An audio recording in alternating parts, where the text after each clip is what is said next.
Alright guys, we're back with another technical video. Today I'll be going through your question, answering it, and hopefully you find your solution that you need. Guys, remember to stay just a little bit crazy like me, and hopefully you get to that resolution. Now, let's continue on to the video.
And that's it guys. I hope the video helped find that resolution you were looking for.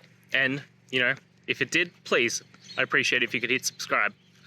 Until next time guys, that you need more technical help, I hope you have a good one. Cheers.